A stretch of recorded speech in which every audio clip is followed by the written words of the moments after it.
The commandment to work and to free the wage slaves. Exodus 20, verse 9. 6 days you shall labor and do all your work. I know that most of the world thinks about this commandment Monday through Friday, and most of those that work for a living keep this commandment, but even they do not want to admit that it is a true commandment from God that indentures them to labor all their days, at least 6 a week. The commandment to work should be the actual fourth commandment of the 11 main commandments. The commandment to work has many sub-commandments, part of which includes slavery and the truths that set us free. Exodus 20. 6 days you shall labor and do all your work. Genesis 2:15. The Lord God took the man and put him in the Garden of Eden to work it and take care of it. Our Father in heaven does not want us working as slaves, though. Most of us have become slaves since the advent of corporations, the oligarchy of communism, taxation without representation, national debts, and the interest-charging banks, and the creation of their enforcers, military, secret societies, knights, clans, lobbyists, covens, cabbalas, religions, commissions, and governments that enforce their corrupt, enslaving delusions and norms they have worked so hard to create and maintain, so that the rich have a shield around themselves to not work. A false norm or psyche of what the enslaved of Israel, a false norm or some kind of psychological delusion of what the enslavement of Israel in Egypt entailed is quite different from what was actually in place or what is actually told in the Bible. You see, the Egyptians did not own Israel.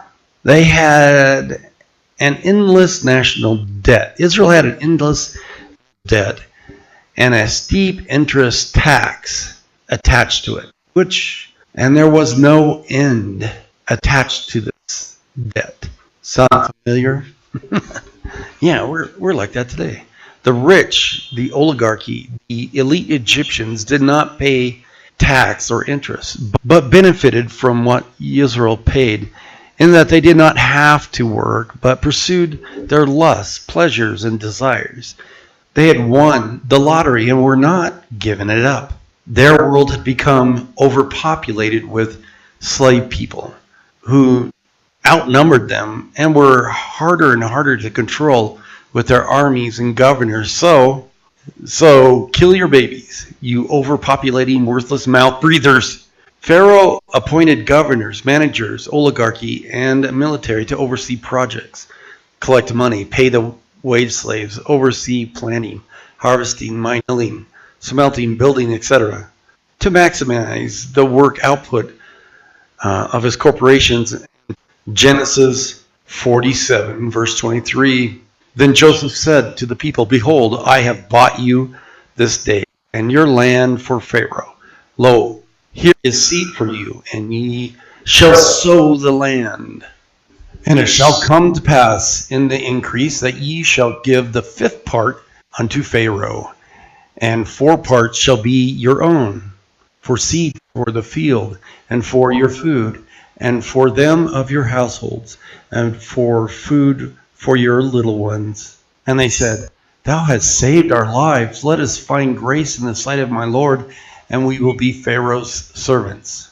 And Joseph made it a law over the land of Egypt unto this day that Pharaoh should have the 5th part, except the land for the priests only, which became not Pharaoh's. And Israel dwelt in the land of Egypt, in the country of Goshen, and they had possessions therein, and grew and multiplied exceedingly. Now the Apostle Paul said, we are to work for our managers, oligarchy, presidents, masters, as if we are working for our Lord Yeshua. He meant within the bounds of the Torah, if you read 1 John chapter 3. Colossians 3:23. And whatsoever ye do, do it heartily, as to the Lord, and not unto men. King David also said a prayer song for those who keep the commandment to work. Psalm 90, verse 17. May the favor of the Lord our God rest on us. Establish the work of our hands for us. Yes, establish the work of our hands. I have done or performed things in my labors, intellectually and physically, that I thought I was not able to perform. And I know it was through my answered prayer to my dear Father in heaven, through my Lord Yeshua, that I was able to perform them. Philippians chapter 4, verse 13. I can do all things through Christ, which strengthens me. We'll see later that our tithes are to go to the poor, relatives, grown parents, children first, then to others struggling. And that wage slaves, interest slaves, are not tax-tithed. Until 1913, 94% of everyone had their own business. And the 6% of the wage slaves were apprentices, learning the business they would have in the future. Yes, you have heard Yeshua teach that the truth will set you free. When Moshe taught in the wilderness to the just freed Yisrael that interest on loans is slavery and a form of stealing to charge or take loans, God taught through Moses that you could have a wage slave until the 7th year, but you were not only to free the slave without debt, but to set them up in a business of their own. Tithes were not to go to rich preachers, banks, schools, or businesses, but to the poor and the needy. New to the community or a newlywed couple, you were not enslaved with debt to a home or a college loan. The 3rd year, the year of tithing, you were set free. Could you imagine if our taxes did this? They were a community, not a ministry. These strangers, these newlyweds, they had a home and a barn raising or business raising for them, and they were set free. The truth and the people who followed it in the community of God set them and themselves free, as well as their future generations. They were like a family of God. They were on the path of God. Torah means path of God. Let's read a few scriptures that explain this. Exodus 22:24.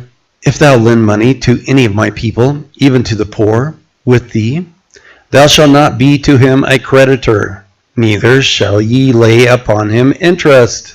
Leviticus 25, verse 36. Take thou no interest of him or increase, but fear thy God, that thy brother may live with thee. Ezekiel 18, verse 13. He lends an interest and takes a profit. Will such a man live? He will not. Because he has done all these detestable things, he is to be put to death. His blood will be on his own head. Leviticus 25, verse 37. Remember, do not charge interest on money you lend him, or make a profit on food you sell him.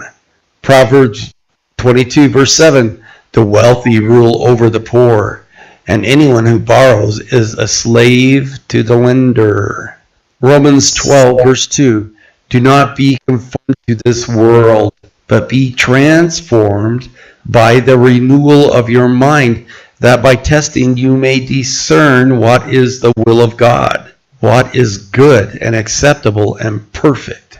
1 Timothy chapter 5, verse 8. Anyone who does not provide for their relatives, and especially for their own household, has denied the faith and is worse than an unbeliever.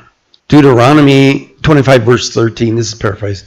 Do not use instruments that will cheat others. Leviticus 19:13. Pay the wages you owe and your debts. Free your slaves on the 7th year. Exodus 21, verse 2. Deuteronomy 15:13 through 15. And when you release them, do not send them away empty-handed. Supply them liberally with your flock, your threshing floor, and your winepress. Give to them as the Lord God blessed you. Remember that you were slaves in Egypt, and your Lord and the Lord your God redeemed you. That is why I give you this command today. Deuteronomy 14:22. Pay the tithe of your increase that God gives you. If you're a wage slave, you do not have increase. Leave the gleanings in the corners of the crops or orchard vineyards for the poor. Leviticus 19:9 through 10. So people eating the gleanings of crops is not thievery. Leave the forgotten sheaves in the field for the poor and the needy. Deuteronomy 24:19. You're supposed to leave gleanings for the poor and needy. Do not oppress the poor and needy, whether brethren or stranger. Deuteronomy 24:14. So why do people desire to charge interest or loans, give out loans, or to take out interest loans and thus enslave and steal?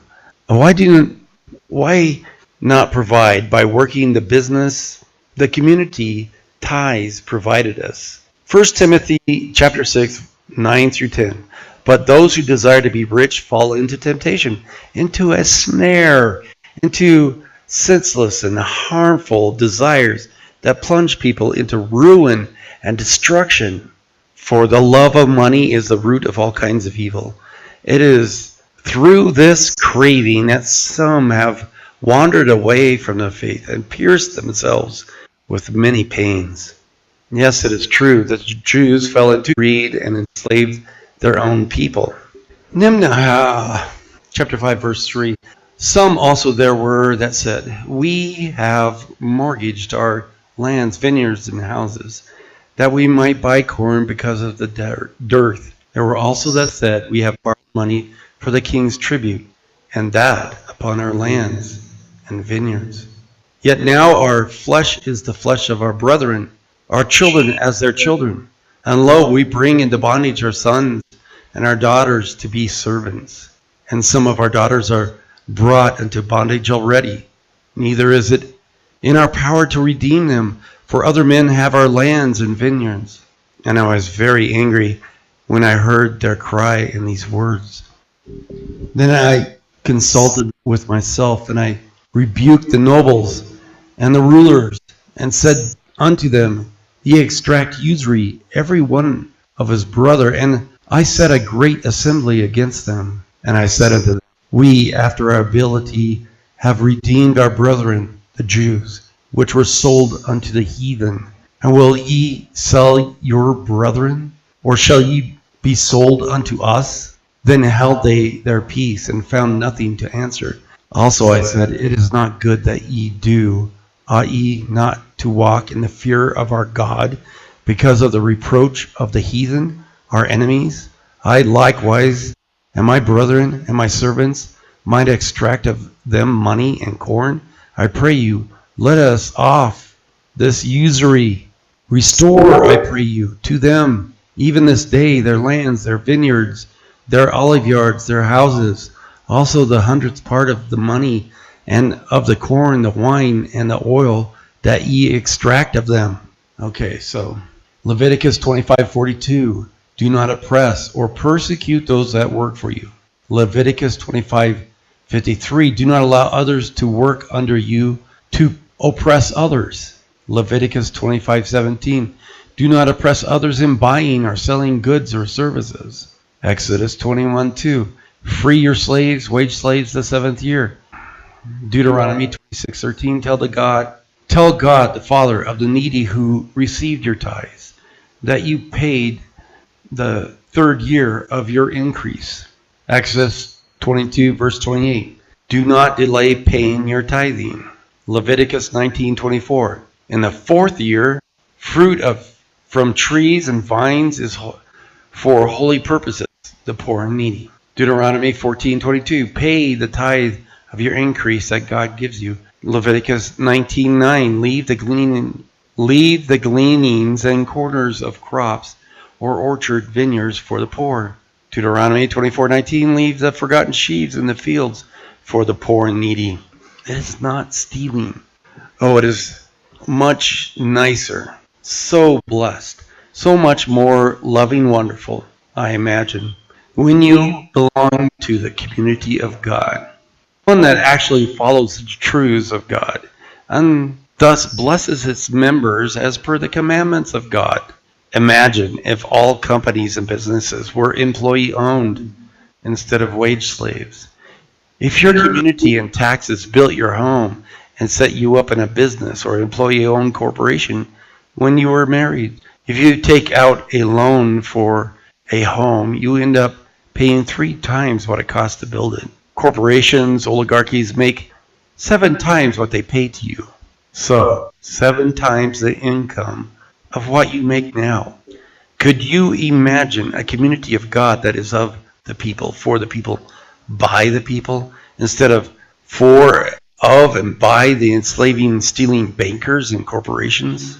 They will never set you up in your own business if you work for them as a wage slave.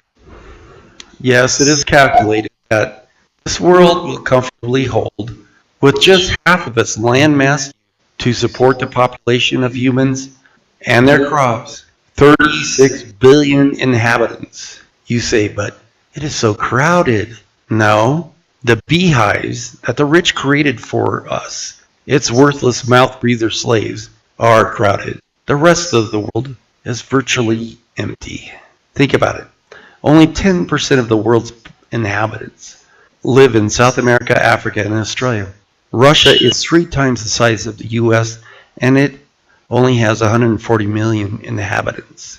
It is hard to maintain all of these slave state beehives. So, just like Egypt of old, those governors are having the parents kill their own babies before they're born, and the governors and armies enforce the greed of the banks and the rich. Cowards do not walk the path of God. May God bless you with a brave and loving heart that will help free others and can be set free by the truths of God. I pray in the name of the Lord that asks us to come out of the world and to walk his path, Lord Yeshua.